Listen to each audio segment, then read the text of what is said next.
Kedua, konferensi-konferensi.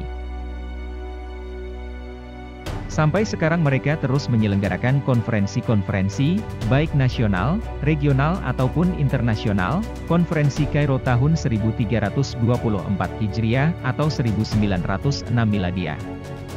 Dalam konferensi ini Zwemer menyerukan agar diselenggarakan sebuah konferensi yang menghimpun organisasi-organisasi misi Kristen Protestan untuk memikirkan tentang penyebaran Injil di kalangan umat Islam. Konferensi Kairo ini dihadiri oleh 62 orang anggota laki-laki dan perempuan. Zwemer berperan sebagai pemimpin konferensi. Konferensi Misi Kristen Internasional di Edinburgh, Skotlandia tahun 1328 Hijriah atau 1910 Miladiah. Hadir dalam konferensi ini utusan-utusan dari 159 organisasi misi Kristen di dunia. Konferensi Misi Kristen di Lucknow, India tahun 1339 Hijriah atau 1911 Miladiah. Dalam konferensi ini Samuel Zwemer juga hadir. Setelah konferensi usai, semua peserta mendapat sebuah pandel kenang-kenangan. Pada satu sisi pandel itu tertulis, Kenang-kenangan Lucknow tahun 1911.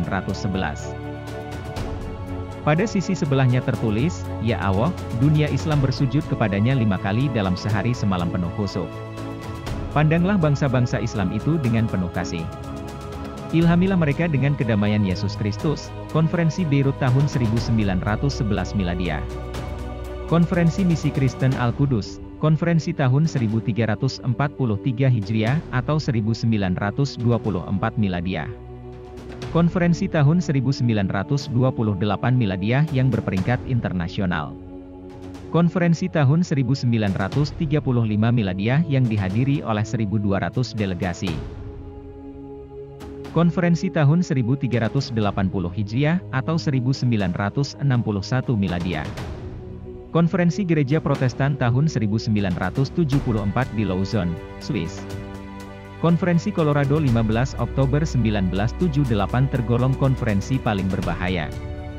Tema konferensi ialah Konferensi Amerika Selatan untuk mengkristenkan umat Islam. Pesertanya sekitar 50 orang mewakili organisasi-organisasi Kristen paling aktif di dunia. Konferensi ini berlangsung secara tertutup selama 2 pekan. Dalam konferensi ini berhasil dibuat satu strategi yang dirahasiakan karena berbahaya. Antara lain diputuskan anggaran biaya sebesar $1 miliar Amerika untuk program kristenisasi. Dana sebesar itu benar-benar terkumpul dan didepositokan di salah satu bank terbesar di Amerika Serikat, Konferensi Internasional untuk Kristenisasi. Konferensi ini diselenggarakan di Swedia pada bulan Oktober 1981 Miladiah di bawah pengawasan Dewan Federal Lutherian. Dalam konferensi dibahas hasil konferensi Lausanne dan Colorado. Konferensi menawarkan kajian kritis tentang gerakan kristenisasi untuk kawasan negara-negara Pakistan, India dan Bangladesh. Gerakan kristenisasi dititik beratkan kepada negara-negara dunia ketiga. Konferensi-konferensi lainnya ialah Konferensi Istanbul, Konferensi Halwan di Mesir, Konferensi Misionaris Lebanon, Konferensi Misionaris Baghdad, Konferensi Misionaris Konstantinopel di Aljazair sebelum merdeka, Konferensi Chicago, Konferensi Misionaris Madras di negara India. Konferensi ini diselenggarakan setiap 10 tahun sekali. Konferensi Baltimore di Amerika Serikat tahun 1942 Miladiah. Konferensi ini tergolong sangat berbahaya. Dihadiri oleh Ben Gurion dari Yahudi. Kristen telah menyusun sistem konferensi baru setelah Perang Dunia Kedua.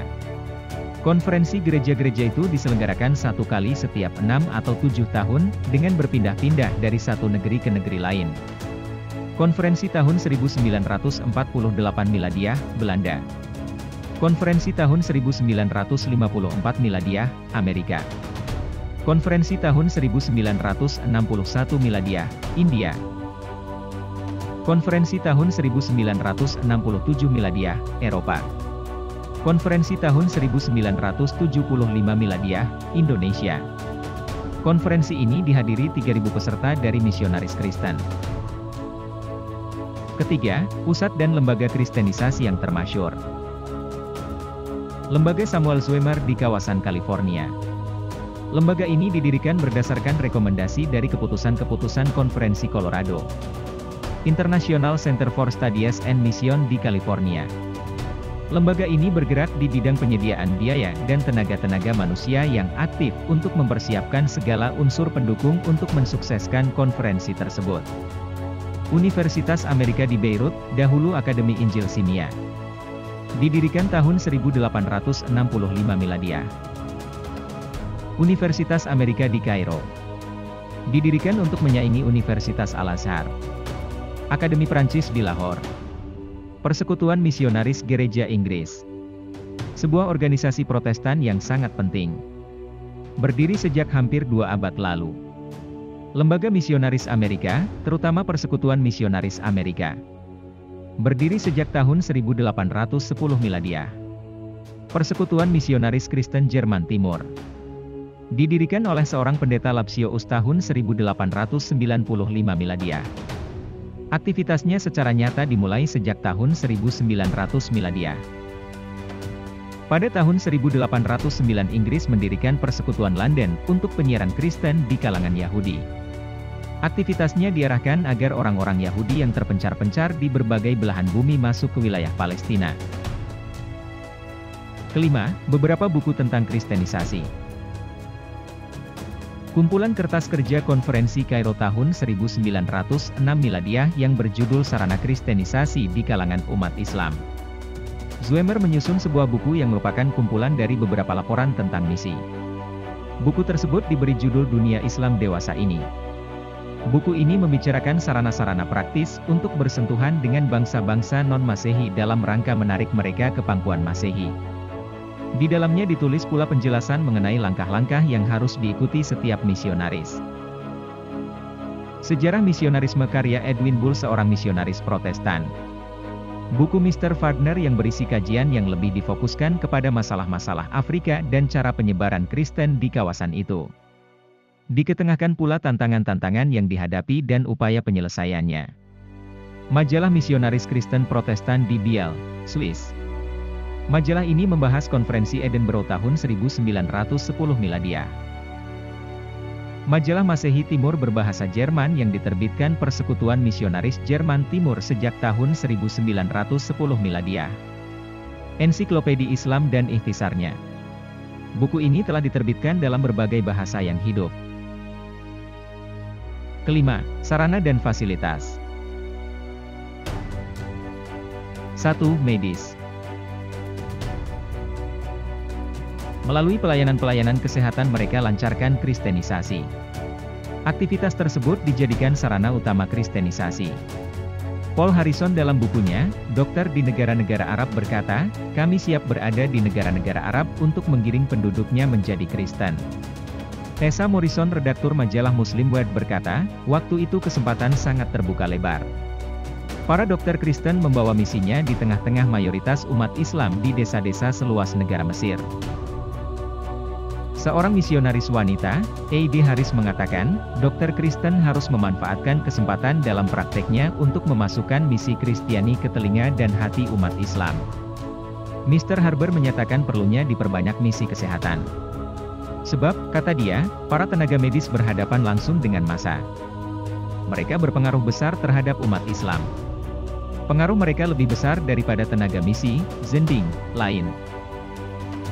Di antara dokter misionaris yang terkenal ialah Anne Asawad G. Frost, Cornelius van de Cecca, George Post, Charles Calhoun, Mar Owi dan Dr. Thompson. 2. Pendidikan. Segala potensi dan fasilitas mereka dikerahkan untuk menjadikan pendidikan sebagai sarana kristenisasi yang mereka canangkan. Karena itu mereka mendirikan sekolah, akademi, universitas, sekolah tinggi, panti asuhan, taman kanak-kanak, sekolah-sekolah persiapan masuk SD, SMP dan SMA. Selama 150 tahun mereka telah membagi-bagikan tidak kurang dari 100 juta eksemplar Perjanjian Lama dan Perjanjian Baru yang telah diterjemahkan ke dalam 1130 bahasa. Juga brosur dan majalah yang harganya mencapai 7 miliar dolar Amerika.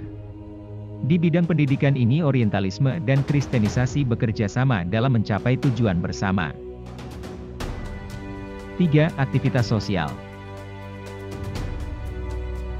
Menyediakan perumahan-perumahan mahasiswa dan mahasiswi. Mendirikan klub-klub. Membuat hostel, panti jompo, penampungan anak yatim dan gelandangan. Memperhatikan aktivitas-aktivitas hiburan dan menghimpun orang-orang yang menyukai aktivitas semacam ini. Mendirikan perpustakaan-perpustakaan misionaris dan menjadikan pers sebagai alat kristenisasi secara luas. Menyelenggarakan camping-camping kepramukaan. Aktivitas ini dijadikan ajang utama kristenisasi. Mengunjungi narapidana dan orang-orang sakit di rumah sakit. Mereka diberi hadiah dan pelayanan yang baik. Mrs. Almost Wilson dan Mrs. Hilday dalam konferensi Kairo tahun 1906 miladiah berbicara tentang peranan wanita misionaris dalam melakukan misi Kristen di kalangan wanita-wanita umat Islam. 4. Keluarga berencana.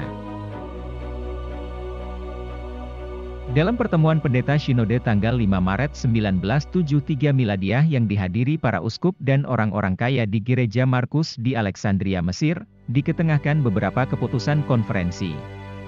Antara lain tentang ketidakharusan berkeluarga berencana di kalangan masyarakat gereja, baik berupa pembatasan atau pengaturan kelahiran. Malah mereka diberi stimulus untuk memperbanyak keturunan dengan dorongan dan bantuan material dan spiritual. Di antara mereka sangat didorong untuk kawin muda. Pada saat yang sama pembatasan dan pengaturan kelahiran diwajibkan bagi umat Islam secara ketat. Sebab mereka tahu bahwa 65% lebih dari para dokter dan tenaga medis yang bergerak dalam pelayanan kesehatan adalah masyarakat gereja.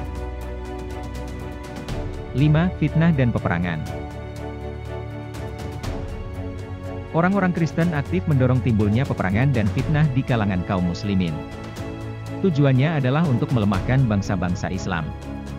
Membangkitkan ketidakstabilan dan keguncangan-keguncangan di masyarakat dengan menyalakan api permusuhan. Caranya antara lain membangunkan jiwa nasionalisme, kedaerahan dan sektarianisme sempit, seperti Fir'aunisme di Mesir, Finikisme di Syam, Palestina dan Lebanon, Asyurisme di Irak, dan barbarisme di Afrika Utara. Dalam konferensi misionaris Lucknow di India tahun 1911 miladiah, Zwemer berkata, pembagian-pembagian politik di dunia Islam dewasa ini merupakan suatu bukti nyata bahwa tangan Tuhan telah berperan dalam sejarah untuk membangkitkan agama Masehi yang kini sedang aktif itu. 6. Potensi dan kemampuan. Di Indonesia orang-orang Kristen menguasai media massa. Mereka memiliki siaran-siaran radio amatir misionaris dan koran-koran nasional. Dalam sensus tahun 1975 miladiah di Indonesia terdaftar 9.819 buah gereja milik Kristen Protestan, 3.897 orang pastor, 8.504 orang misionaris sukarela. Sedangkan Katolik memiliki 7.250 buah gereja, 2.630 orang pastor dan 5.393 orang misionaris sukarela. Mereka telah membuat rencana untuk mengkristenkan Indonesia selambat-lambatnya pada tahun 2000 miladiah. Di Bangladesh terdapat banyak organisasi misi dan zending untuk mengkristenkan umat Islam di negeri itu. Kenya dicanangkan menjadi Kristen penuh pada tahun 2000 miladiah. Gerakan kristenisasi ini juga menyerbu Malaysia, negara-negara Teluk dan Afrika. Dalam konferensi negara-negara non-blok di Kuala Lumpur disebutkan bahwa di Malaysia terdapat sekitar 2.500 pemancar radio amatir yang terdiri dari 63 bahasa daerah yang melancarkan serangannya secara lantang dan tajam dalam upaya memusuhi Islam. Jumlah organisasi misi Kristen yang ada di 38 negara Afrika mencapai 111.000 buah. Sebagian memiliki pesawat terbang untuk mengangkut para dokter, obat-obatan, dan para perawat untuk mengobati orang-orang sakit di hutan-hutan dan di gunung-gunung. Sekarang ini di dunia terdapat lebih dari 220.000 misionaris, 137.000 Katolik dan 82.000 Protestan. Di Afrika saja terdapat 119.000 misionaris laki-laki dan perempuan. Anggaran mereka sebesar 2 miliar dolar Amerika tiap tahun. Akar pemikiran dan sifat ideologinya. Kristenisasi mulai bergerak setelah orang-orang Kristen mengalami berbagai kekalahan selama 2 abad, 1099 sampai 1254 miladiah. Mereka mengerahkan segala dana dan tenaganya dalam upaya menguasai Baitul Maqdis, sekaligus merebutnya dari genggaman umat Islam.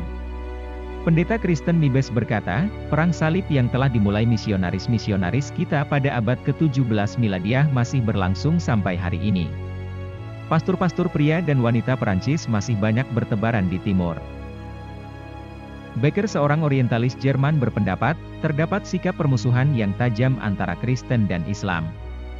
Sebab ketika Islam tersebar pada abad pertengahan, agama ini telah membangun sebuah benteng pertahanan yang kokoh di tengah-tengah upaya penyebaran Kristen.